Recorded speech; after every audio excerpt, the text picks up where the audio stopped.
Hello বন্ধুরা, তোমরা সবাই কেমন আছো? আর দেখো, আজকে ক্যানিং এর একটা সুন্দর জায়গা তোমাদেরকে দেখাবো। সেটা হলো ক্যানিং ডকঘাট, মানে ডকঘাট নামে পরিচিত, যেখান থেকে এখন আর নৌকা চলে না ক্যানিং ব্রিজ হয়ে যাওয়ার পর থেকে।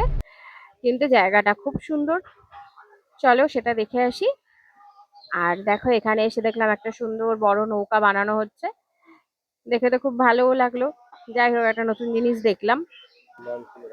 আর এখানে দেখো কি সুন্দর পাখির আওয়াজ হচ্ছে, মানে পাখি ডাকছে, দেখো পাখির। তারপর এখানে তো অনেক লঞ্চ রাখা আছে, দেখতে পাচ্ছ তো। এইগুলোতে করেই আমরা সবাই যারা সুন্দরবন ঘুরতে যাই, এই বোটগুলোতে করেই ঘুরতে যাই।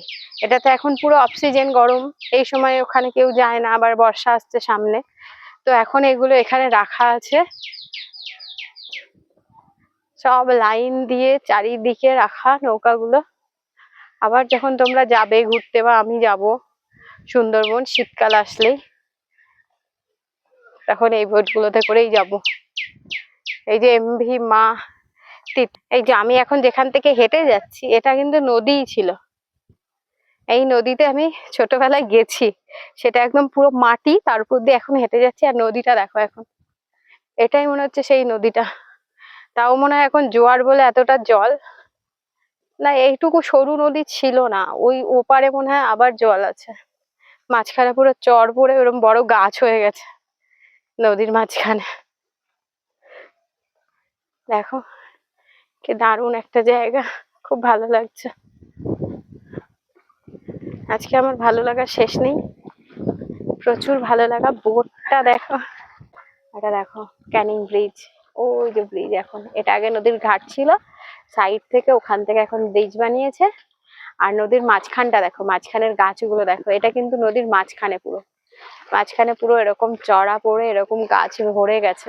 এই চড়ার ওপারে কিন্তু আবার নদী আছে, নদীটা এত সরু না, অনেক চওড়া নদী। এটা ক্যানিং মাতলা নদী।